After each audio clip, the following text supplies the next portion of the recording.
Assalamualaikum warahmatullahi wabarakatuh. Selamat siang dan salam sejahtera bagi kita semua. Hari ini saya akan menyampaikan penilaian diri dosen dalam unjuk kerja Tridharma Perguruan Tinggi bidang pengajaran Smart Dosen tahun 2025. Sebelumnya perkenalkan, nama saya Wahyu Kunjoro. Saat ini saya tercatat sebagai dosen Universitas Wijaya Kusuma, Surabaya, Fakultas Ilmu Sosial dan Ilmu Politik pada program studi Ilmu Politik. Sesuai dengan rumpun ilmu sosial, cabang ilmu yang saya tekuni adalah kajian ilmu politik, khususnya di sub bidang politik pemilu. Maka, yang saya presentasikan pada unjuk kerja bidang pengajaran ini adalah mata kuliah survei dan quick count. Mata kuliah survei dan quick count dengan kode mata kuliah SPP 402 merupakan mata kuliah program studi. Mata kuliah ini memiliki bobot 3 SKS dan bisa diambil di semester genap. Bagi mahasiswa semester 6 yang telah selesai menempuh mata teori ilmu politik dan sistem politik Indonesia, dapat mengambil mata kuliah ini. Dan penjelasan mata kuliah ini meliputi unsur DIA, Delivery, Interaction, dan Assessment. Pada delivery, proses delivery dilakukan melalui pemberian materi dengan menyampaikan silabus mata kuliah, RPS, bahan materi buku diktat, survei, dan quick count yang diupload pada e-learning Universitas Wijaya Kusuma Surabaya, grup WhatsApp, dan LMS pada. Interaksi yang dilakukan dengan mahasiswa adalah pada saat pembelajaran antara lain kuliah tatap muka, pemberian tugas, diskusi interaktif, misalkan menanyakan kabar, memberi salam, doa bersama dengan mahasiswa sebelum kegiatan belajar mengajar dimulai, berdiskusi dua arah, presentasi, simulasi, dan mengajak mahasiswa untuk berpikir secara analitis kritis. Assessment dilakukan berdasarkan teknik dan indikator penilaian, yakni kuis, presentasi, dan pendalaman studi kasus yang dipilih mandiri oleh mahasiswa maupun secara berkelompok. Instrumen penilaiannya merupakan rubrik penilaian untuk presentasi hasil studi kasus dan diskusi, serta skor untuk kuis. Deskripsi mata kuliah. Mata kuliah survei dan quick count mempelajari quick count atau hitung cepat adalah metode verifikasi hasil pemilihan umum yang dilakukan dengan menghitung persentase hasil pemilu di tempat pemungutan suara atau TPS yang dijadikan sampel. Metode ini bertujuan untuk memberikan gambaran awal tentang hasil pemilu secara cepat dan akurat, biasanya pada hari yang sama saat pemungutan suara berlangsung.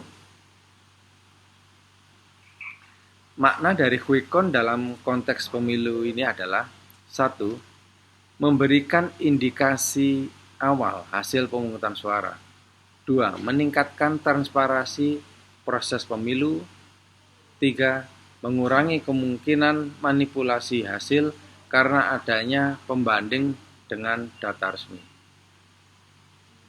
Kemampuan yang diharapkan yakni kemampuan yang tentu saja merujuk pada visi program studi, yaitu menjadikan program studi ilmu politik yang mandiri dan inovatif dalam bidang riset politik untuk menghasilkan sarjana yang memiliki kompetensi sebagai asisten peneliti,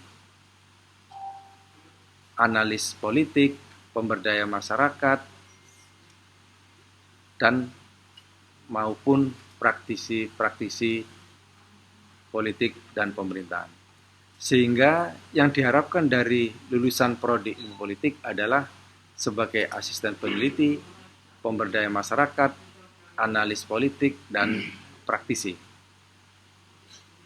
Capaian pembelajaran yang menjadi beban pada mata kuliah survei dan quick count ini adalah fokus pada pengetahuan sesuai level KKNI, di mana yang dimaksud pengetahuan merupakan penguasaan konsep, teori, metode, dan atau falsafah bidang ilmu tertentu secara sistematis yang diperoleh melalui penalaran dalam proses pembelajaran, pengalaman kerja mahasiswa, penelitian dan atau pengabdian kepada masyarakat yang terkait pembelajaran. Secara prosedur, SNDT, mata kuliah ini di posisi P1, P2, P3, dan P4. Adapun materi pembelajarannya yang disampaikan dalam mendukung capaian program profil lulusan yang dibebankan dalam mata kuliah ini adalah 1. Definisi dan tujuan survei. 2. Teknik pengambilan sampel dan kuesioner. 3. Manajemen data dan pelaporan. 4. Definisi quick count dalam konteks pemilu. 5. Teknik sampling seperti certified random sampling. 6. Etika dan kode etik, penelitian survei dan quick count. 7. Proses pelaksanaan quick count. 8. Penyajian dan interpretasi hasil. 9. Praktikum. 2. Dan simulasi quick count. Dan yang ke-10 adalah penyusunan laporan dan publikasi hasil. Dan untuk referensi yang dijadikan rujukan dalam mata kuliah survei dan quick count ini yaitu yang pertama, yang antara lain pertama Saiful Mujani, metodologi survei untuk penelitian sosial dan politik. Yang kedua, Creswell, JU Research Design. Yang ketiga, Election Observation Manual, IFES dan Unfrel. Kemudian yang keempat, laporan survei dan lembaga seperti LSI, SMRC, dan Indikator Politik Indonesia. Terkait sistem pembelajaran atau mode pembelajaran, pada sistem pembelajaran mata kuliah survei dan quick count, termasuk dalam terfasilitasi dalam web enhanced, di mana hampir dari 30% perkuliahan berbasis pada teknologi jejaring sebagai tambahan untuk memperkuat fasilitas pembelajaran secara tatap muka. Seperti proses delivery materi, semua materi telah diupload dalam e-learning yang dapat dengan mudah diakses mahasiswa. Selain itu, web tersebut digunakan untuk mengupload RPS, e-book, serta artikel pendukung dan tugas mahasiswa. Metode pelajaran. Metode pembelajaran dari mata kuliah survei dan quick count ini adalah bentuk pembelajaran kuliah aktif, pembelajaran pada masalah metode, yaitu diskusi kelompok, simulasi quick count, dan presentasi ceramah. Terkait penugasan, nanti akan disampaikan bahwa ada pembebanan tugas di sini, yaitu ujian tertulis, studi kasus, presentase, dan tanya jawab. Assessment atau penilaian. Keaktifan mahasiswa mencapai 25%, tugas 15%, kuis 10%, UTS 25%, dan UAS 25%. Kemudian berikut adalah video pembelajaran tatap muka dengan materi kuliah. Assalamualaikum warahmatullahi wabarakatuh. Selamat siang dan salam sejahtera buat kita sekalian. Ya, jadi melanjutkan pada perkuliahan sebelumnya yang kemarin kita sudah mengulas panjang lebar tentang asal muasal dan perkembangan quick count, ya kan? Mungkin dari perkuliahan yang kemarin ada pertanyaan atau ada beberapa hal yang belum jelas atau perlu ditanyakan kepada saya, silakan gitu. Kita mengalir aja, dan apabila tidak ada, kita menginjak kepada materi selanjutnya. Begitu ya. Baik. Saudara-saudara, jadi sudah kita ketahui bahwa Quick Count ini adalah salah satu sistem atau cara yang cukup praktis dan cepat untuk menghitung secara real dan mengetahui tentang persebaran dan perolehan suara di sejumlah TPS, yang itu menunjukkan tentang tingkat kompetisi dan perolehan suara sesuai dengan para kontestan politik atau para calon kepala daerah maupun partai politik peserta pemilu, gitu ya. Jadi Quick Count ini memang cukup menjawab kebutuhan para pendukung, gitu, para pimpinan partai politik, masyarakat, fungsionaris parpol, aktivis pemilu yang hendak mengetahui secara cepat perhitungan suara di sejumlah TPS dan mengetahui tentang tingkat statistik perolehan suaranya. Nah, karena itu bisa dilihat di slide saudara-saudara bahwa kemajuan teknologi proses perhitungan jumlah suara ini dapat ditarik kesimpulan dengan cepat mengenai hasil suara yang diperoleh, yakni dengan menggunakan metode Quick Count. Namun proses perhitungan persepsi masyarakat mengenai Quick Count dan real Quick Count dianggap sama, begitu ya. Dalam kenyataannya Quick Count dan real count ini tidak sama dengan real count, ya kan? Tak sama. Nah, nanti kita akan bisa ketahui bagaimana profil maupun karakteristik di antara Quick Count maupun real Quick Count ini, ya kan? Nah, berikut pemaparan yang dapat kita lihat mengenai Quick Count dan real Quick Count dalam proses pemungutan suara. Dalam Quick Count, maka sistem penghitungan suara tidak berdasarkan pada seluruh TPS. Ingat ya, jadi ada ratusan atau bahkan ribuan TPS, namun dalam Quick Count ini kita cukup mengambil sampling pada beberapa TPS.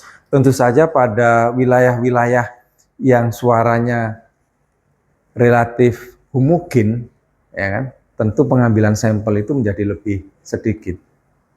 Sementara di daerah-daerah atau wilayah-wilayah yang suaranya lebih heterogen, ya kan, perolehan di kantong-kantong suara partai politik itu misalnya lebih merata, maka pengambilan sampling suara itu juga lebih banyak, gitu ya, untuk menjaring dan menyebarkan akurasi dari penghitungan dari Quick Count tadi itu. Sistem penghitungan suara tidak berdasarkan pada seluruh TPS, tetapi hanya mengambil dari sebagian TPS sebagai sampel data. Misalnya dari 1.200 TPS yang diambil hanya 150 TPS. Jadi kalau wilayahnya homogen, ya cukup 150 aja dari 1.200 TPS tadi itu. Itu sudah cukup mewakili, gitu ya. Ya kan? Sudah cukup mewakili. Jadi pengambilan sampel tadi itu pada 150 TPS. Kemudian penyelenggara biasanya lengkap dengan tim yang disebarkan ke semua sampel TPS.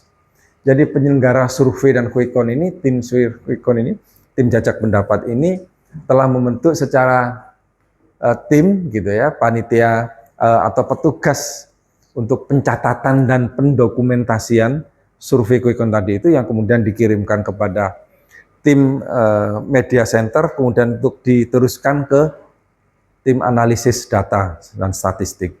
Jadi kan ada yang petugas yang berada di lapangan di TPS, ya, kemudian ada yang menginventarisasi atau mengepul data, begitu ya, ya kan, yang dikirimkan melalui WA untuk saat sekarang sudah cukup canggih, ya kan, atau melalui saluran-saluran medsos yang ada. Kemudian oleh tim media center tadi itu diteruskan ke tim analisa dan penghitungan data. Jadi penyelenggaranya biasanya lengkap dengan tim yang disebarkan ke semua sampel TPS tadi itu. Cukup, jadi cukup itu menjaring dari seluruh wilayah TPS yang ada.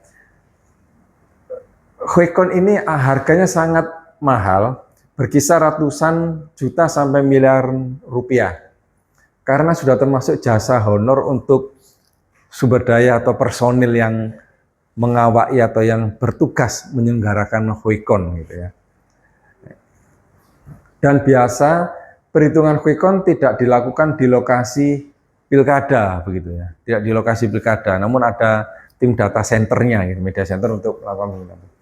Hasil cepat diketahui sekitar jam 3 siang, karena masih hanya sedikit data. Tentu dengan bertambahnya waktu setelah lewat jam 3 siang, sore jam 4, maka, atau sore kemudian malam, suara-suara atau penghitungan dan pencatatan itu masih terus berkembang dan masuk ya ke tim media center karena maupun analisis data, untuk kemudian akan bisa dihitung menjadi lebih secara akurat tentang perolehan dan persebaran suara. Hasil tentu tidak akurat 100%, bahkan di beberapa pilkada quick count meleset. Ini dimaklumi karena ada margin error 3-5%. Penyelenggara hanya melaporkan data total, tetapi tidak bisa data detail per TPS gitu. Jadi lebih cocok untuk media massa seperti TV, koran, kandidat peserta pemilu kada gitu. Jadi kalau data detail per TPS jauh akan membutuhkan waktu yang lebih lama, akan membutuhkan effort, usaha gitu ya, yang lebih maksimal lagi gitu ya, karena juga harus kemudian harus menunggu penghitungan secara paripurna dari tim dari KPPS ya kan, kelompok penyelenggara pemungutan suara ya kan. Nanti ada saksi-saksi dari partai politik dan sebagainya yang kemudian harus mengatur perolehan suara, ada formulir saksi 1 yang harus ditandatangani oleh para saksi-saksi, tentu akan membutuhkan waktu yang lebih lama dan effort yang besar. Nah itu nanti kan panitia penyelenggara pemungutan suara di tingkat lokal itu nanti tentu akan memaparkan gitu kan, akan mengumumkan, akan mempublish hasil perolehan suara secara menyeluruh. Nah, namun petugas survei atau quick count dituntut untuk lebih cepat, bisa untuk melakukan pencatatan terlebih dahulu tentang perolehan suara di TPS tadi itu.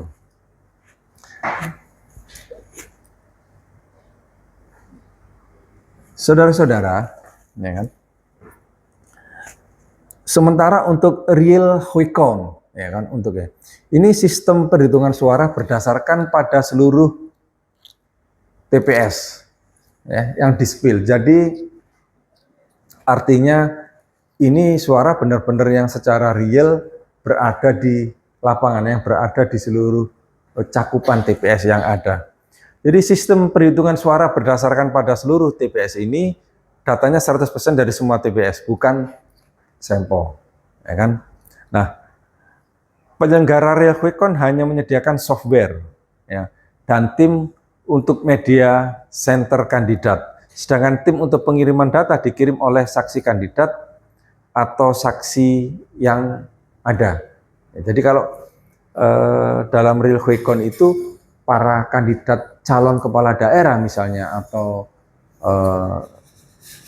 calon presiden dan wakil presiden itu tentu kan dia punya tim sendiri gitu ya kan. Jadi punya saksi yang ada, yang hadir di TPS tadi itu untuk mengirimkan data-data kepada tim pemenangan pemilunya masing-masing para kandidat. Kan begitu ya.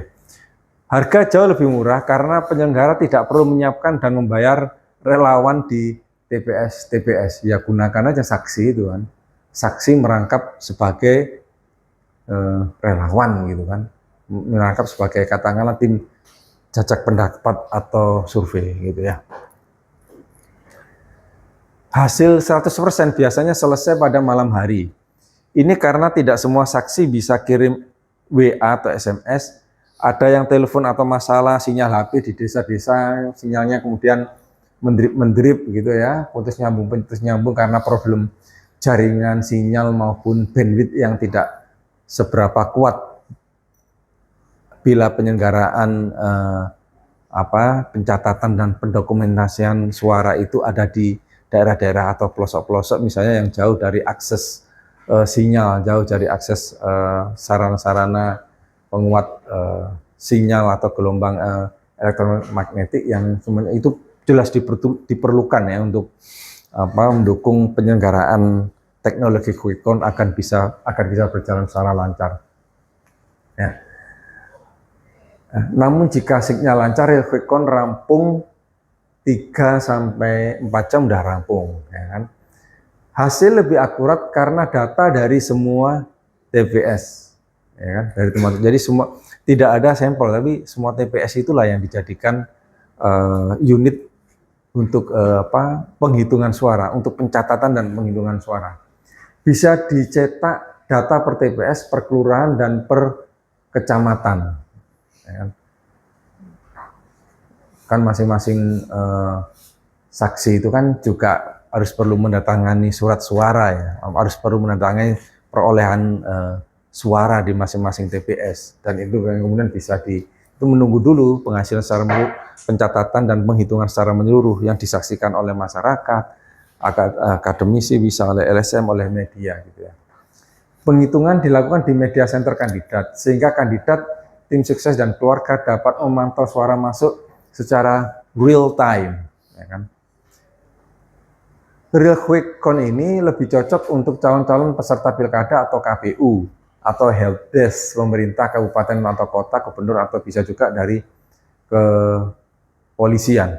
Jadi lihat di sini, tentu karena ini data dari TPS, ini cocok yang dilaksanakan oleh KPU. Pasti ini secara umum KPU kan menjalankan secara otentik karena dia ada lembaga penyelenggara pemilihan umumnya secara resmi, dibentuk untuk menyelenggarakan pemilu. Tentu dia memiliki perangkat-perangkat yang cukup memadai gitu ya, untuk pencatatan dan pendokumentasian. Calon-calon peserta pilkada atau kandidat-kandidat ini tentu berkepentingan untuk mengetahui secara langsung ya bagaimana perolehan dan persebaran dukungan. Dia akan menghitung titik-titik atau basis pendukungnya ini berada di posisi mana.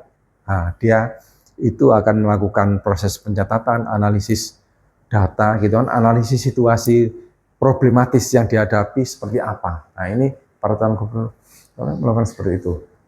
Pemerintah kabupaten atau helpdesk kepolisian misalnya, atau lembaga intelijen, atau kemudian bisa juga lembaga atau badan-badan pemerintah secara umum memerlukan data-data ini untuk kepentingan pengamanan pemilu, ya kan, untuk melihat arah dan orientasi kebijakan politik kedepannya setelah pelaksanaan pilkada, bagaimana nanti konstelasi dan warna politik di pemerintahan selanjutnya. Tentu helpdesk ini, ya kan, pemerintah kabupaten, kota atau gubernur berkepentingan untuk memiliki data-data ini. Jadi next berikutnya, dan ini adalah ilustrasi, ya kan, contoh RAB atau penghitungan biaya perlengkapan pelaksanaan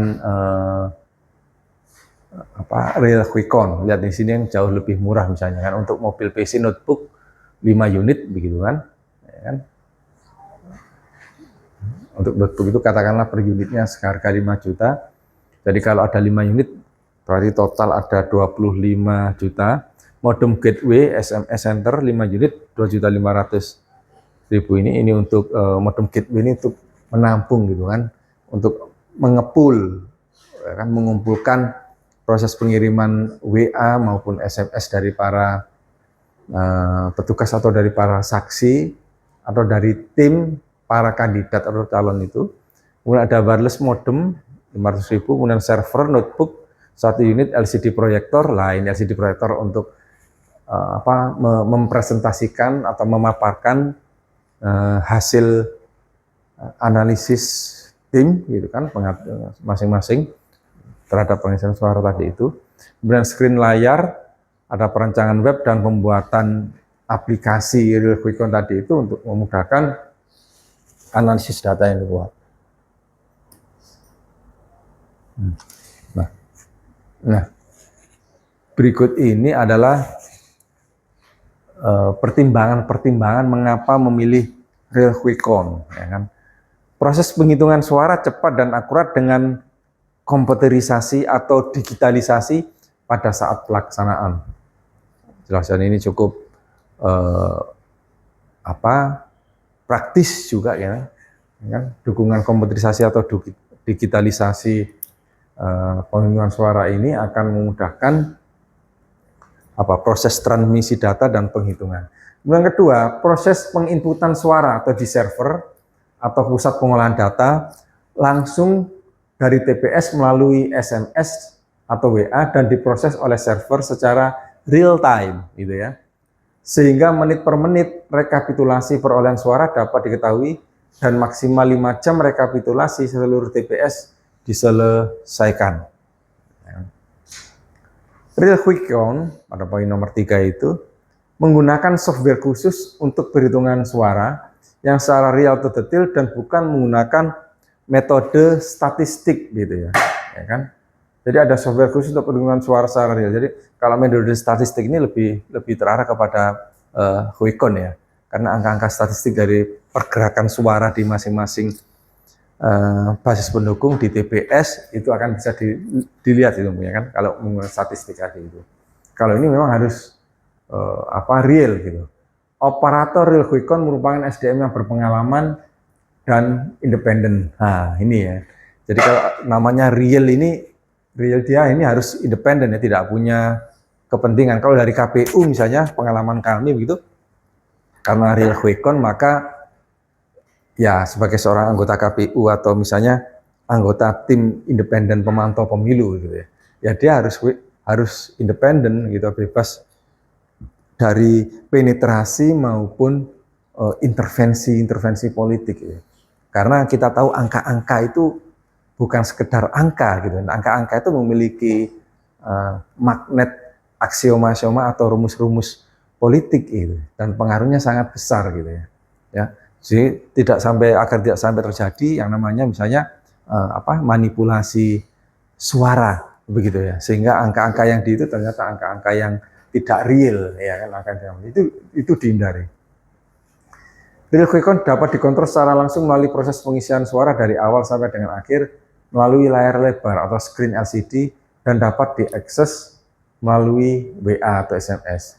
Hasil rekapitulasi suara Real Quick Count dapat dijadikan sebagai data pembanding hasil rekapitulasi suara KPU. Hasil lengkap Real Quick Count dapat diperoleh dalam bentuk printout dan biayanya sangat murah. Jadi ini bisa menjadi data yang pembanding untuk Real Quick Count ini.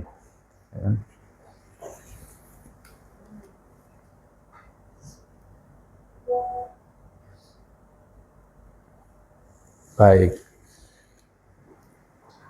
ini kita sekarang masuk pada kelengkapan, alat-alat kelengkapan atau properti Real Quick Count itu apa aja yang dibutuhkan gitu ya. Jadi yang dibutuhkan ada software dan hardware-nya. Kalau SDM di sini adalah operator atau controller 2-5 orang, ya kan? Source, saksi di tiap TPS atau saksi kandidat, jadi tiap TPS itu ada saksinya. Kemudian ada software, program Real Quick Count, kemudian ada hardware. Hardware-nya itu perangkat kerasnya ini berupa notebook, modem gateway, wireless notebook, server, LCD proyektor, dan screen atau layar untuk memaparkan atau mempresentasikan pergerakan perolehan suara tadi itu. Baik. Nah, ini adalah penampakan dari skema media center Real Quick Count. Jadi kita sering melihat ya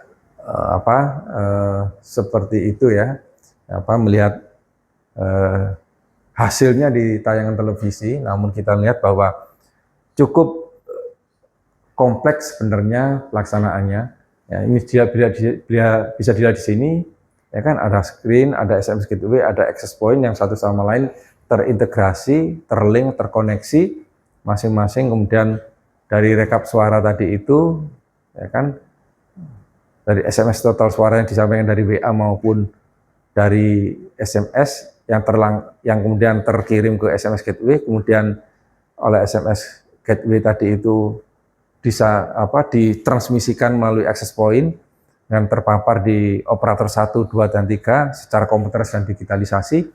Kemudian itu bisa dipampalkan di layang-layang laptop utama di media center, kemudian bisa ditayangkan di screen. Begitu saudara-saudara tentang pelaksanaan QuickCon ya, sebagai materi inti dalam perkuliahan kali ini.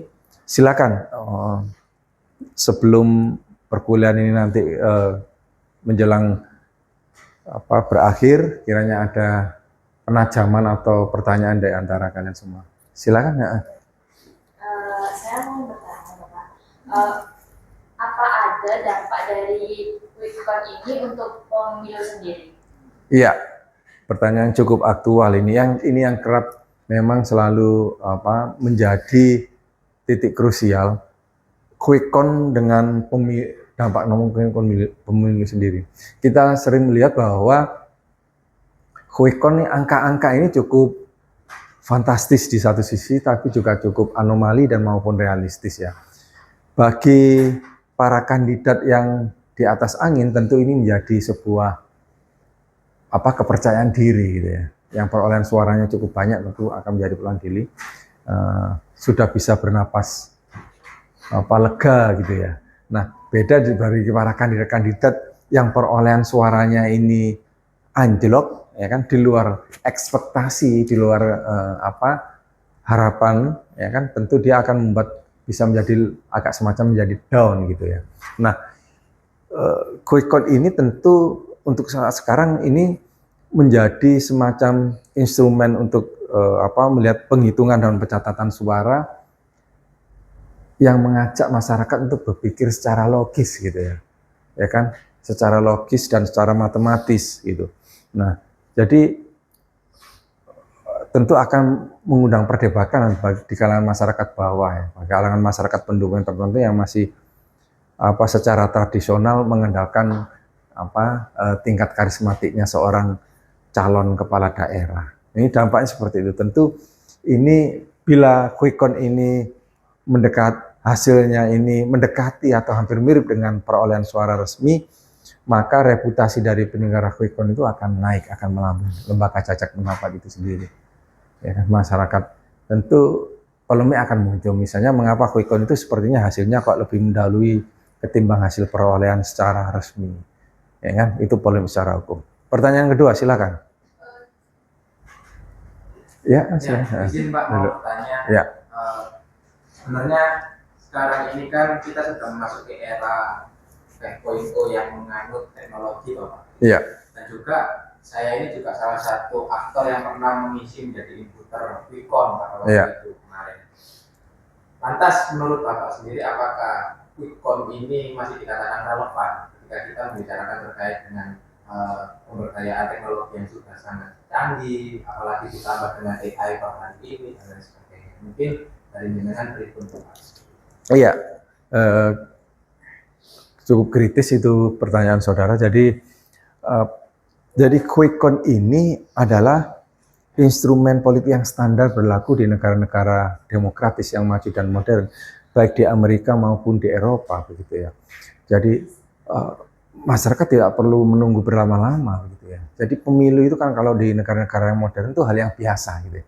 Menang kalah itu biasa bagi para kandidat seperti biasa. Dan mereka tidak perlu menunggu terlalu lama untuk mengetahui hasil dari pelaksanaan pemilu atau pemilihan kepala daerah. Itu biasa kok, pilkada itu menang kalah itu hal yang biasa. Perolehan suara seperti ini itu hal yang lumrah di negara yang demokrasi begitu.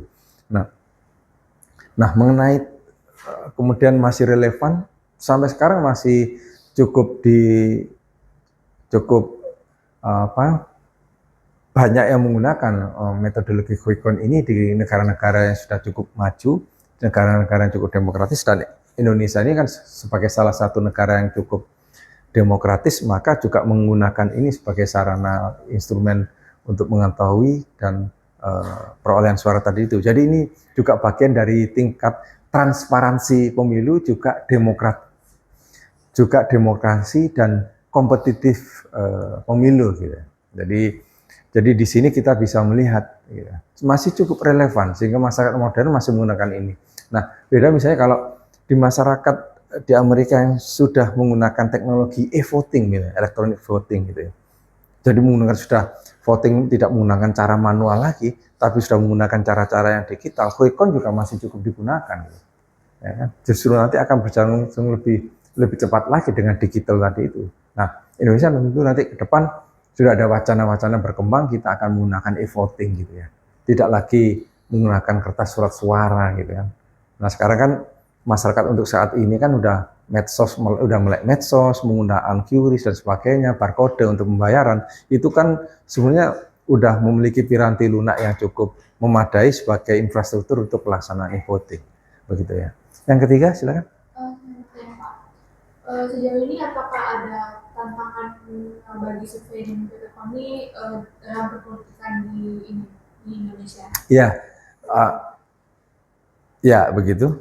Ya, tentu tantangan bagi pelaksanaan e-voting ini memang pelaksanaan Quickcon maupun Quickcon ini di kalangan masyarakat atau pendukung parpol yang fanatik ya, yang tidak bisa menerima secara real perolehan suara, tentu ini menjadi pukulan begitu ya. Dan sorotan-sorotan tantangan terhadap QG ini juga nggak sedikit, misalnya terhadap lembaga-lembaga yang dinilai tidak netral, tidak independen dalam melaksanakan Quickcon, atau lebih Quickconnya itu dipandang sebagai sebuah paket pesanan gitu ya, pesanan. Maka itu tantangan yang dihadapi, itu bisa menurunkan atau mendegradasi tentang peran dan fungsi Quickcon itu sendiri gitu. Nah ya kan, nah ini yang perlu kita perlu dijelaskan, perlu ditransparansikan bahwa arah Quickcon seperti itu. Nah, beda kalau misalnya Quickcon itu ya misalnya ada tim-tim tertentu yang kemudian bergerak untuk calon kandidat lain, memang harus mencatatkan diri gitu ya, harus mendeklar posisi dia ini seperti apa itu ya kan, posisi dia. Nah, kalau sebagai tim independen pemantau pemilu, media massa dan sebagainya, dia harus real gitu ya. Pelaksanaan Quickcon atau real Quickconnya itu adalah merupakan potret langsung rekaman asli dari hasil perolehan suara. Begitu ya tentang pelaksanaan materi kuliah pada kesempatan kali ini tentang pelaksanaan Quickcon tadi itu.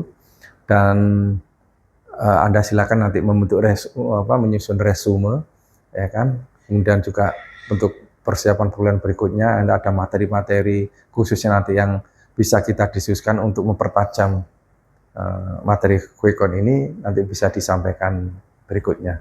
Terima kasih ya, dan saya akhiri, saya tutup. Wassalamualaikum. Sekian pernyataan diri dosen dalam unjuk kerja Tridharma Perguruan Tinggi bidang pengajaran dengan mata kuliah survei dan Quickcon. Saya, Dr. Wahyu Kuncoro, SIP, MSc, MIP, mengucapkan terima kasih atas perhatian dan kerjasamanya. Kami haturkan terima kasih. Wassalamualaikum warahmatullahi wabarakatuh.